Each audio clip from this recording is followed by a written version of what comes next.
మీ అందం ఆరోగ్యం సాహితీ యోగాతోనే సాధ్యం. ఇప్పుడే యోగా ఆన్లైన్ క్లాస్ లో జాయిన్ అవ్వండి. నమస్తే రమగారు. నమస్తే జయ. రమగారు, ఏదన్నా సరదాగా ఉండే చందమామ కథ ఒకటి చెప్పండి. అత్యాస కథ చెప్తా. చెప్పండి. పల్లెటూరులో ఇది వరకు బిచ్చగాళ్ళు ఉండేవాళ్ళు. ఇది ఎప్పటి సంగతో చెప్తున్నాను నేను. ఊర్లో ఒక బిచ్చగాడు అడుక్కుంటూ ఉండేవాడు. ఏదో రెక్కాడితే కానీ డొక్కాడదు. రెక్కాడటం ఎందులో చూస్తాం మనం? పని చేసుకుంటే పొట్ట పోసుకోవటం. ఇప్పుడు పని చేసుకునేవాడు కాదు బిచ్చగాడు, అది అడుక్కుని పొట్ట పోసుకునేవాడు. ఏ ఊళ్ళో ఏదైనా దొరికితే తినేవాడు. ఇక ఇల్లు వాకిలి ఏమీ లేదు, ఎక్కడ కుదిరితే అక్కడ పడుకునేవాడు. సరే ఏమైంది, ఒక ఊళ్ళో ఏదో అడుక్కున్నాడు, తిన్నాడు. తిరిగి వస్తూ ఉంటే ఆ పూట పెద్దగా ఏమీ దొరకలేదు ఆహారం. సాయంత్రానికి ఏమీ లేదు. దాని నుంచి ఇంకో ఊరు వెళ్ళాలి. ఆ ఊళ్ళో తిరిగేశాడు, ఇంకా ఆ ఊళ్ళో ఉండకూడదు, అట్లా తిరిగేవాడు అనమాట. ఆ రెండో ఊరికి అడవి వైపుకి ప్రయాణం చేస్తుంటే ఒక ముసలాయన కనిపించాడు. ఎక్కడికి ఏమిటని మాట్లాడుకున్నారు. ఎవరు తోడు లేరు అని చెప్పాడు. నేను ఉంటాగా తోడు, అందాక వస్తానులే పదబాబు అన్నాడు. ఆ ముసలాయన అన్నాడు, ఏమిట్రా నువ్వు ఇంత వీక్గా కనపడుతున్నావు, అంటే బలహీనంగా కనపడుతున్నావు, ఆహారం లేదా, ఇందా ఈ శనగ్గింజ తీసుకో అని ఒక్క శనగ్గింజ వీడి చేతిలో పెట్టాడు. బాగుంది. వీడన్నాడు, శనగ్గింజతో పొట్ట నిండుతుందా, కడుపు నిండుతుందా, కాలు నిండుతుందా బావయ్య అన్నాడు. ఏదైనా నిండొచ్చురా, ఏదైనా నిండుతుంది, జాగ్రత్త పెట్టుకో నా మాట విని అన్నాడు. అనేసరికి వీడేం చేశాడు, ఏదో ముసలాడు అంత శ్రద్ధగా ఒక్క గింజ చేతిలో పెడితే పచ్చటిది, అదేంటి నల్ల శనగింజ కంటే మన కాబూలి శనగలు ఉంటాయి కదా, పెద్ద గింజ అనమాట. ఆ గింజని దట్టిలో దోపుకున్నాడు. దోపుకుని ఊరు దాటాడు, అడవి దాటాడు. దాటేసరికల్లా కొంచెం చీకటి పడి 7 గంటల వేళ ఇంకో పల్లెటూరులోకి చేరాడు. ఓ వాకిట్లో ఒక ఆయన ఎవరో అరుగు మీద కూర్చొని పదాలు పాడుకుంటున్నాడు. ఈ కనపడ్డాడు. ఎవరు ఏమిటి అని కేకేశాడు. అడుక్కునేవాడిని బాబయ్య అన్నాడు. అనేసరికల్లా ఏ ఊర్రా అని అడిగాడు ఆయన. అదేదో ఊరండి అన్నాడు. పాపం మన ఊరు వాడు కాదు, ఈ ఊళ్ళో వాడికి తిండి తిప్పలు ఎట్లా కానీ, దారా ఏమైనా తిందు కానీ అని కేకేశాడు. కేకేసి అన్నం పెట్టించాడు. బాగుంది. పెట్టించేవాళ్ళమ్మ అప్పట్లో, పాత రోజుల్లో. నాకు కూడా తెలుసు నా చిన్నప్పుడు. అవునా రమగారు? పడుకునేవాళ్ళు అట్లా. ఇక చిలకడ దుంపలు అవి అమ్మటానికి వచ్చిన వాళ్ళకు కూడా అన్నం పెట్టేసేవాళ్ళు. టకుటమారాలు ఇవేవో చాటలు చేయటానికి దానికి వచ్చేవాళ్ళు. ఎవరో ఒకళ్ళు, 2కి 3కి కూడా, లేదా వాళ్ళ అమ్మ అన్నం వండుకుంటాం, కూర ఏంటంటే 3కి 4కి కూర, అంత ఆవకాయ, ఇంత మజ్జిగ పోసేవాళ్ళు.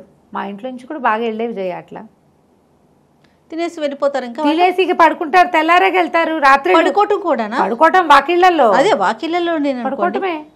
కానీ ఇప్పుడు అసలు పడుకోవడం 3 రోజులు మన ఊళ్ళో అందరిది పౌడర్ డబ్బాని చాట తయారు చేసేవాళ్ళు వాళ్ళు. తెలుసా నీకు? నీకు అసలు తెలీదు. ఈ పౌడర్ టిన్నులు, తర్వాత ఏమో ఈ కిరసనాయిల డబ్బాలు, వాటిని చాటలుగాను జల్లెళ్ళుగాను చేయటానికి కమ్మరం పనిచేసి కొంచెం కాల్చి చేయటం, తర్వాత సాగొట్టి సుత్తితో కొట్టి చేయటానికి చాలామంది వచ్చేవాళ్ళు. వస్తే వాళ్ళకి ఏముంది, అన్నం వండుకునే వాళ్ళ బియ్యం కూడా వీళ్ళే ఇచ్చేవాళ్ళు. ఇలా వాళ్ళే ఎవరో ఒకళ్ళు. అదేలేండి. ఎవరింట్లో ఎక్కువ పని ఉంటే వాళ్ళు ఇచ్చేవాళ్ళు. ఊళ్ళో వాళ్ళందరూ వచ్చి అక్కడ చేయించుకునేవాళ్ళు. కత్తులు సానాలు చేయటానికి కూడా మనుషులు వచ్చేవాళ్ళు. ఇట్లా వీళ్ళు పని చేసుకునేవాళ్ళు. బిచ్చగాళ్ళకు కూడా అట్లాగే అన్నం పెట్టేవాళ్ళు. వీళ్ళు పని చేసుకుని 10 రూపాయలు సంపాదించుకుని వెళ్ళేవాళ్ళు. అన్నానికి ఇక్కడ ఉన్న ఊళ్ళో ఉన్న వాళ్ళ మీదే ఆసరా పడేవాళ్ళు. మా ఇంట్లో అలా ఇచ్చేవాళ్ళు. నాకు బాగా గుర్తు. పల్లెటూర్లమ్మా, ఇది నా ఘనత కాదు, ఇది ఊళ్ళలో ప్రతి వాళ్ళకి తెలుస్తాయి ఇవి. పల్లెటూరు జీవితాలు 50 ఏళ్ల క్రితం జీవితాలు తెలిసిన వాళ్ళకి అందరికీ తెలిసిన వ్యవహారమే. ఇలా ఎవరైనా బాబయ్య రాత్రిపూట అన్నం దొరకలేదంటే ఎవరో ఒకళ్ళు ఏముంది రేపొద్దుటికి ఉంచుకున్న అన్నం పడేసేవాళ్ళు, ఈ పూటకి అన్నం పెట్టేసేవాళ్ళు. అన్నం తింటే ఆ బయట ఎక్కడో గావంచపరుచుకుని పడుకునేవాళ్ళు. పడుకోరా అన్నారు. అనేసరికల్లా సరే వాళ్ళ అరుగు మీద పడుకున్నాడు. పడుకునేటప్పుడు ఏం చేశాడు, ఈ నడువుకు ఒక దట్టి లాంటి తలక ఒకటి ఉంది కదా, అది మడత పెట్టింది. అయితే వాళ్ళు చాప ఇచ్చారు, చింకి చాప కింద ఆ తలగుడ్డ కింద శనగ్గింజని పెట్టు పడుకున్నాడు. ఏమనుకున్నాడు, ఈ శనగ్గింజ ఏదో మహత్యం ఉంది దీనికి, లేకపోతే ఎవరైనా మనకి అడిగితే అన్నం పెడతారు, పిలిచి అన్నం పెట్టేవాళ్ళు ఉన్నారా? దారా తిందుగానని పిలిచాడు, కూర మజ్జిగ వేసి అన్నం పెట్టారు. నిన్నటితో మొన్నటితో ఒక స్వీట్ ముక్క కూడా వేశారు. హాయిగా ఎక్కడ చెట్టు కింద పడుకోకుండా అరుగు మీద పురుగు పుట్రా లేకుండా హాయిగా పడుకొనిచ్చారు. మహామహత్తు కలిగింది ఆ శనగ్గింజ. గుర్తించాడు అని అనుకున్నాడు. ఇంతలో ఏమైంది, తెల్లవారేసరికల్లా ఇంకా ఇళ్లలో వాళ్ళు తిరగల, కోళ్ళు తిరుగుతాయి. తెల్లారేసరికల్లా కోళ్ళు తిరగటం మొదలు పెడతాయి. పొద్దున్నే అవతల ఆవిడ ఇంటి ఆవిడ లేచి పెరటి తలుపు తీసి ఉంటుంది. ఇంకా వీధి వాకిళ్ళవి తీల. ఈ గొడ్లకు పాలు తీయటాలు కోడిబుట్ట తీయటాలు అవి చేస్తారు కదా, బుట్ట ఓపెన్ చేస్తే అవి తిరుగుతుంటాయి. ఆ తిరుగుతున్న కోళ్ళలో ఒక కోడి, ఒక పూల కోడి టక్కు టక్కు అవి ఇవి ఏరుకుని తింటూ వీడి గుడ్డ ఇట్లా తలగుడ్డ ఇట్లా తీయగానే ఆ కింద కనపడిన శనగింజలను లటక్కని తినేసింది. ఓహో, లబో దిబోమన్నాడు, మీ కోడి దొంగ మొహంది ఇక నా గింజ తినేసింది, అది మహత్తు కలిగిన గింజ, ఆయన ఎవరో మహానుభావుడు ఇచ్చాడు అని కేకలు పెట్టి గోల్ చేశాడు. ఇంట ఆయన అన్నాడు, ఏం చేతుండ్రా, పోనీ ఒక సేరు శనగలిస్తాను తీసుకో అంటే, కాదండి నాకు ఆ మహిమ గల శనగ్గింజే కావాలి, ఆ గింజ వల్లే నాకు రాత్రి అన్నం పుట్టింది, నేనేదో ఒక సంచిలో పడేసిన అన్నం తినేవాడిని, ఆకేసుకుని అన్నం తిన్నా రాత్రి దానివల్లే, కాబట్టి నాకు కుదరదన్నాడు. అనేసరికి ఆయన విసుగుబుట్టి, ఏ కోడిరా నీ శనగింజ తినది అని అడిగి, ఆ తెల్లపోల కూడా దాన్ని తీసిపోన్నాడు. వాళ్ళ ఇంట్లో బోళ్ళు కోళ్ళు ఉన్నాయి. ఈయన కోడిని వెంబడి పెట్టుకుని వెళ్ళాడు. కోడిని వెంబడి పెట్టుకున్నాడు. ఆ పూట వాళ్ళు వెళ్ళేటప్పుడు కాస్త చద్దన్నం ఏదో పెట్టారు, అది తినేశాడు. మరి అన్నం కూడా లభించింది. కోడి ఒకటి లభించింది ఎక్స్ట్రా, గింజ వల్ల కోడి వచ్చింది, బాగుంది. కోడిని మోసుకుంటూ పోయాడు, చంకలో పెట్టుకున్నాడు. దానికి కొంచెం మనం అలవాటు అవ్వాలి కదా, మధ్యలో ఎక్కడో పడుకున్నప్పుడు దాని కాలుకో తాడు కట్టి ఓ సన్నది గావంచాని పేని సన్నగా వచ్చే ముఖ చించి పేని తాడు కట్టి తన దగ్గరే ఉంచుకున్నాడు. సాయంత్రానికి ఇంకో ఊరు చేరాడు. ఈ ఊళ్ళో చాలా పెద్ద కమత ఉన్న ఒకళ్ళ వాకిట్లో కూర్చున్నాడు. కూర్చుంటే వాళ్ళు అన్నం పెడతామన్నారు. సరే, అక్కడ వాళ్ళవే బోల్డ్ కోళ్ళు తిరుగుతున్నాయి. తన కోడిని కూడా కట్టేసి తన దగ్గర పెట్టుకున్నాడు. వాళ్ళు ముద్ద అన్నం పెట్టారు. వాళ్ళ వాకిట్లో పడుకున్నాడు. పడుకుంటే తెల్లారేసరికల్లా ఏమైంది, తెల్లవారేసరికల్లా వాళ్ళ కోళ్ళ గంప తీశారు. ఊళ్ళల్లో ఇలాగే కదా జరుగుతాయి. ఆ కోళ్ళన్నీ తిరుగుతుంటే వీడు కూడా ఏం చేశాడు, కాస్త మాగనగానే ఇద్దరు కళ్ళు తెరిచి కోడి తాడు కూడా తీసేసాడు. అది పోయి అక్కడ ఉన్న కోళ్ళతో తగాదా పెట్టుకుంది. కోళ్ళు ఎక్కరిస్తే పొట్టాడుకుంటాయి, ఇది అటు పొట్టాడుకుని ఇటు పొట్టాడుకుని అక్కడ వాళ్ళకి బోల్డంత కమతం, బోల్డన్ని ఆవులు గేదెలు గొడ్లు ఉన్నాయి. ఇది పోయి అక్కడ పరిగెడుతూ వాటి కోళ్ళతోటి పరిగెడుతూ ఒక ఆవయ్య ఒకటి నుంచుంటే ఆవు పేయ అంటే ఆవు దూడ దాని కాళ్ళ సందులోకి వెళ్ళి అదేమో కంగారు పడి తొక్కేసింది. కోడి కాస్తే చచ్చూరుకుంది. అయ్యో రామ. చచ్చిపోయేసరికల్లా మరి ఏం చేయాలి, బయటకు వచ్చాడు. చూసుకున్నాడు, అమ్మో నా కోడి చచ్చిపోయిందో అని గోల పెట్టాడు. ఇది మహత్తు కలిగిన కోడి, దీనివల్లే నాకు అన్నం పుట్టింది అన్నాడు. వాళ్ళు ఇంకో 4 కోళ్ళు ఇస్తాను తీసుకోరా అన్నారు. ఆహా, చివరికి ఆ ఇంటి ఆయనకి విసుగుపుట్టి, కోడి సరేలే ఇది మేము కూర అనుకుంటాం కానీ ఇప్పుడు అది ఏ 50 అయితే కోడిని తన్నేసిందో తొక్కేసిందో దాన్ని తను తీసుకుపోరా అని. కోడి కాస్త దూడపిల్ల అయింది. దూడపిల్ల అనకూడదు, దూడ అంటేనే పిల్ల. ఓహో, పిల్ల అంటే పిల్ల, 2 పేదాలు ఉండకూడదు, ఆవు దూడ. ఈ దూడ మెడలో పలుపు తాడు ఒకటి కట్టారు, వీటి చేతిలో పెట్టారు. అది పాలు వదిలేసింది, ఆ మాత్రం ఉంది. పాలు తాగే దూడ కాదు, కొంచెం పెరిగింది. సరే, ఆ దూడని వెంబడి పెట్టు తీసుకుపోయాడు. 3వ రోజు ఈసారి ఒక పెద్ద కామందు గారి వాకిట్లో ఆగాడు. వాళ్ళు దూడను చూసి కొంచెం ముచ్చటపడ్డారు. ఆ ఇంట్లో వాళ్ళంతా సరదా పడ్డారు. అబ్బో దూడ భలే బాగుందిరా, ఆవు దూడ ఎక్కడ తెచ్చావు, ఏమిట్రా మాకు డబ్బులు ఇస్తాము ఇవ్వరా అంటే, అబ్బాయి లేదండి ఇది చాలా అదృష్ట ఆవు దూడ అన్నాడు. సరే, వాళ్ళు కూడా ఆ దూడకు 2 గడ్డి పరకలేసి వాళ్ళు వీడికి అన్నం పెట్టారు. రాత్రి పొట్టు నిండిపోతుంది, ఎక్స్ట్రా వస్తున్నాయి. సరే, ఏమైంది, తెల్లారాక వీడికి వాళ్ళు సర్దిపోస్తామన్నారు. దూడ అటు ఇటు తిరుగుతుందని మెళ్ళకు కట్టిన తాడు పలుపు తాడు వదిలేశాడు. అది అటు ఇటు తిరుగుతూ వెళ్ళి గుర్రాలు ఘాట్లో గడ్డి మేస్తుంటే పోయి ఆ గడ్డి పరకలకి ఆశపడి ఆ గుర్రాల వైపుకు పోయింది. పోయేసరికల్లా ఏమైంది, ఒక గుర్రం మహాపెంకె, రణపెంకెది, మామూలు పెంకితనం కాదు దానికి. ఆ పెంకెగా గుర్రం కాస్త అటు ఇటు తిరుగుతున్నటువంటి 50ని వెనకాళ్ళతో ఒక్క తన్ను తన్నింది. ఈ దూడ ఎగిరి అవతల పడి కళ్ళు వాల్చేసింది. రామా, వీడు లబో దిబోమన్నాడు బిచ్చగాడు, అన్ని పడేస్తున్నాడు. బంగారం అంటే 50 ఇటు అయిపోయింది, మేమేం చేతును అంటే, వాడు ఇంకో 50 ఇస్తాను రా, పోనీ ఇక్కడే ఉండు, నువ్వు పని చేసుకుందు కానీ అంటే, పనికి నేను చేయనండి, నాకు వచ్చినాయి ఇవన్నీను, హాయిగా అన్నం వస్తుంది అనేసరికాలు వాళ్ళకి విసుగుబుట్టి, ఈ మకురు గుర్రం ఇది ఎలాగో మాట వెందో చావదు, గుర్రాన్ని తీసుకుంటావురా అన్నారు. ఇంతుండే ఆవుదూడు ఎక్కడ, అంత ఎత్తుండే గుర్రం ఎక్కడ, గుర్రాన్ని ఎక్కడైనా అమ్ముకుంటే డబ్బులు వస్తాయి. సరే, ఇది బాగానే ఉందని మరి గుర్రాన్ని తీసుకెళ్తానండి అన్నాడు. గుర్రాన్ని తీసుకుని నడిపించుకుని తీసుకెళ్తాం మొదలుపెట్టాడు.